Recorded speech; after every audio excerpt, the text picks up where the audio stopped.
Assalamu alaikum viewers, welcome to Motor Solution, welcome back to Motor Solution. বিরতির পরে আমরা আবার ফিরে আসলাম। আমাদের আজকের টপিক হচ্ছে RTA injury claims. RTA road traffic accident injury claims সম্বন্ধে আপনাদের কোনো প্রশ্ন থাকলে প্রশ্ন করতে পারবেন। আমার সাথে আছেন আমার specialist guest mister John Duncombe. John Duncombe is very experienced lawyer. He is got really huge knowledge in this industry. What we're talking about today is mainly there is a big change in the RTA injury claim sectors, and this is why obviously a lot of these lawyers are worried, not for themselves, they are actually worried for their clients, which is again it could be their future clients, or some of you who's already have pending claims. But there is a change, expected change in the law, which could happen anytime from this April, and if it does happen, then it's going to affect people quite badly. Not only people who wants to make a claim, there are a lot of people working in this industry. They could affect their job as well. So let's see. What we're talking about before, John. Before then. The insurance companies, obviously, they expect, even the government is expecting the people, if somebody gets involved in an accident, they don't need a representative. It's easy to make a claim, go out there and... Yep. So I want your opinion. If anybody's obviously worried about this, I'm sure all of you are worried, but you just probably don't know how to obviously speak up, raise your voice. Now, do you actually agree with these insurance companies when they say it is easy to make a claim? I'm sure a lot of you have made a claim in the past. Even being, even having a lawyer, you had a free representative. These lawyers, they work on no fee basis, so it is in their best interest to win the case for you, and they give their 200%. They give everything they have to win the case because it's their business as well. Now, do you really feel that you can go to court and represent yourself and win a case, win a battle against these insurance companies? If you do feel, please give us a call and we'll talk about this. That would be interesting. Yeah, that would be. That would be interesting. Yeah, if they do, feel. A lot of them are actually experienced. Yeah. They do know a lot about these changes. Now, lawyers.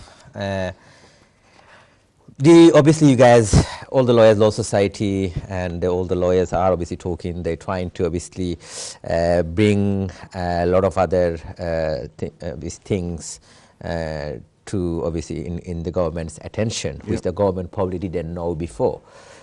When they obviously started considering this proposal, the lobby from the insurance companies. Now, since then, obviously, before they didn't have a lot of voices talking against this particular proposed proposal from the insurance company. Now, a lot of people are talking, obviously, against this, and they also not only talking, they actually giving enough evidence what could happen to a lot of people's life, and then actually in this industry itself. Since then, have they had anything, any official statement or anything from the government? There was a comment in the House of Commons a short while ago, which basically said we're not going to do anything to make life easier for people. In shorthand, that was it. Who said that? One of the representatives of the government from the Ministry of Justice said, why should we make things easier for fat cat lawyers and people to have access to justice? Is that what they said? Yeah.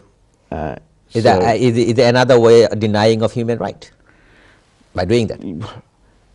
This kind of mentality. The point of the matter is, it's denying access to justice. Justice, but this is again denying access to justice is against the human right.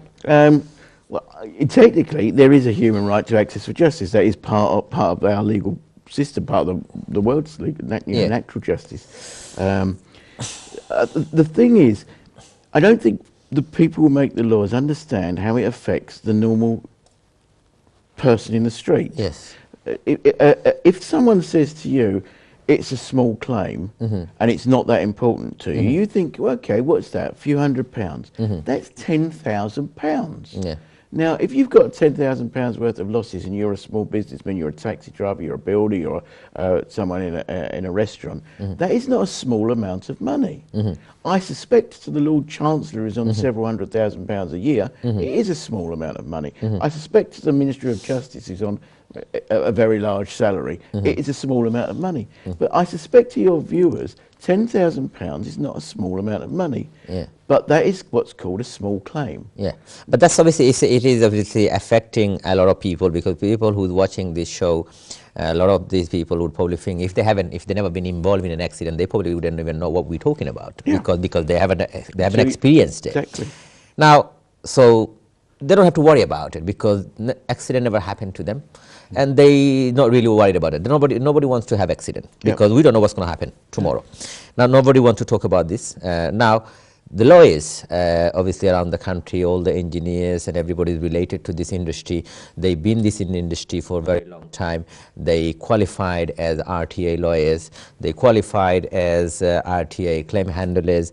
You know, some of them, like a lot of people, they gained their experience by being in the industry for a very long time. They grew up with this industry. So it is their livelihood and everything. And a lot of dependence on them as well. People are depending. Now, are you guys shy?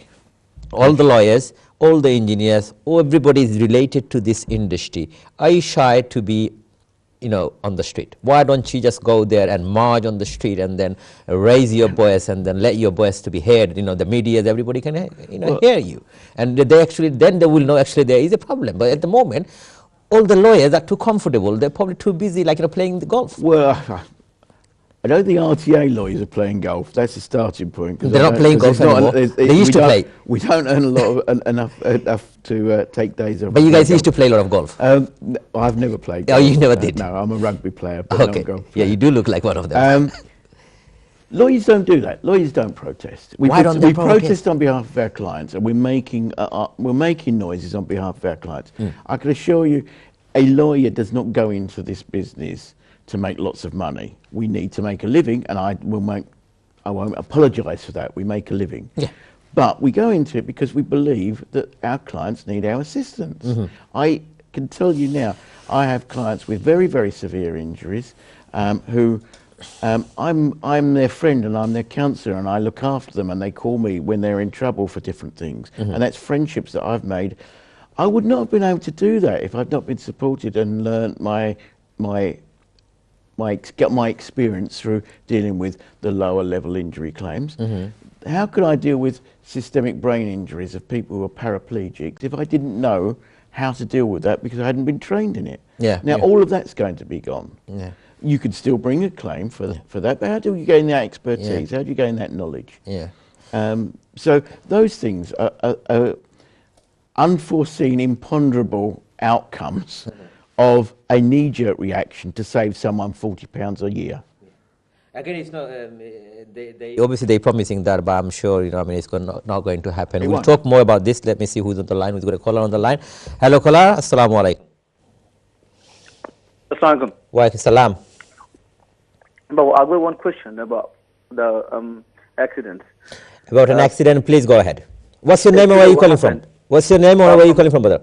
I'm from Enfield, Sunny. Sunny from Enfield. Please go ahead. Yeah. I was going to the towards the airport 6 tonight. So what happened suddenly? There was traffic was there, and the car was slow moving, like 5 mile speed, 7 mile speed. So your car was stationary, slow moving traffic. Yeah, no slow moving traffic. Very traffic. That was 5 years. The officer was till like around 6 o'clock. So my son was with me. My son was behind me, and he called me, my dad. Then I was looking behind within 1 second, and I pushed out the car that time within a second. Please, so, can you repeat that? I didn't actually get it. What you said. Your car. You were in the car. When the car was slow moving, yeah. The car was slow moving, yes. Slow moving, yeah. And I was talking to my son. He was behind me in the car. You was talking to your son who was in the car. Yeah, I was looking within a second. I would look my son, and I looked front. That time I saw that I already crashed for the other car. Well, you basically your car kept rolling, but you didn't realize that you bumped into another car in the front. Yeah, okay. That's yeah. Okay, that's fine. So that's within a second. That's 5-7 miles speed. So what happened is then this guy, I stole my car, and other guy, he stole his car as well. And he came out, and I come out as well. And that guy was nothing happened to his car. Yeah. Everything's clear. Nothing happened. I mean, even though no any scratch. Yeah. So he came out and he said, I said to him, sorry, Baba, I was by mistakes and I was looking at my son, and that happened too. And even your car was everything fine, Baba. Yeah. Then, and he said, now I have to check my car, I have to wash my car, and I have to check any scratch or not. And I said to him, well, if you go any scratch, Baba, I will pay you. Well, you can damn thing. So he took my phone number, he took my some photograph as well. Yeah. And even I didn't take anything else. Yeah.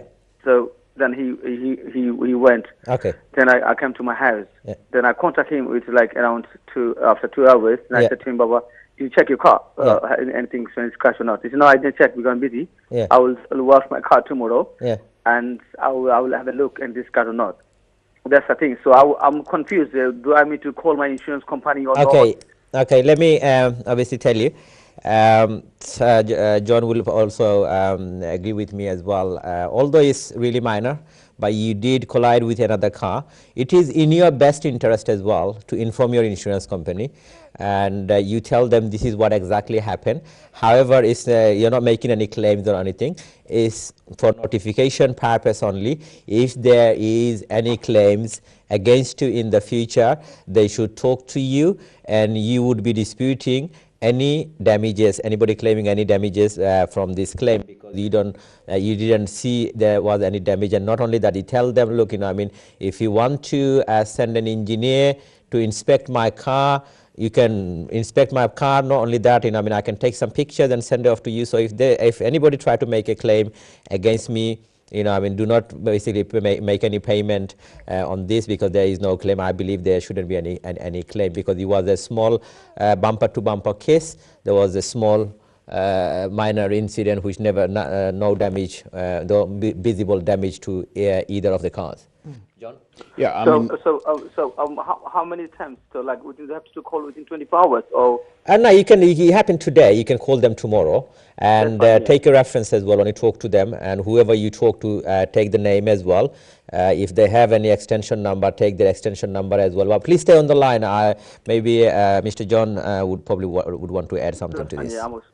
Yeah, I mean, the thing is, most insurance policies will require you to report it. You're going to report it exactly as you said, which is for notification purposes only. The reason for that is, supposing someone does bring a claim, and I can tell you sometimes damage doesn't appear, and there may well be underneath damage or whatever. I can't say that whether that's the case or not. But if they did report it, and you had failed to report it, then that goes against you a little bit. The bottom line is your obligation is to tell them, but tell them it's for notification purposes only, and that should be fine.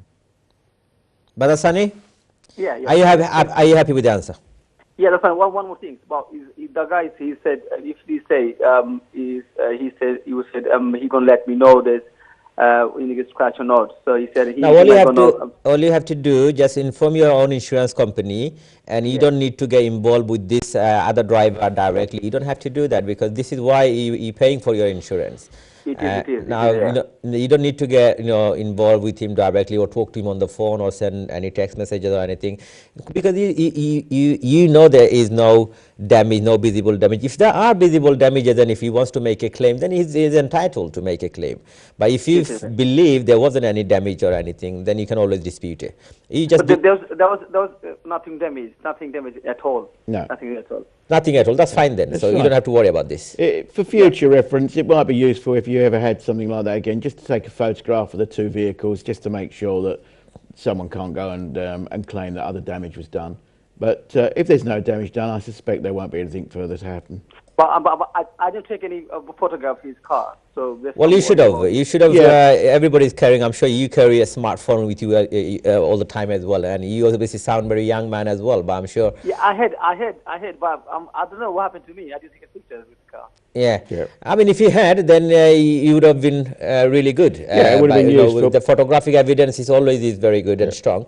But you don't have that, it doesn't really matter. I mean, your insurance company inspect your own car as well and do a report and see if there's any damage. Thank you very much for coming and talking to us, brother. We'll see. We don't have enough time today, John. Unfortunately, we have reached our end of our time for tonight, and we will basically talk about these issues, obviously, on our next program if we can. Now, thank you very much once again, for joining Motor Solutions. My pleasure. It is my pleasure as well to have you. I mean, it becomes very lively when you're here.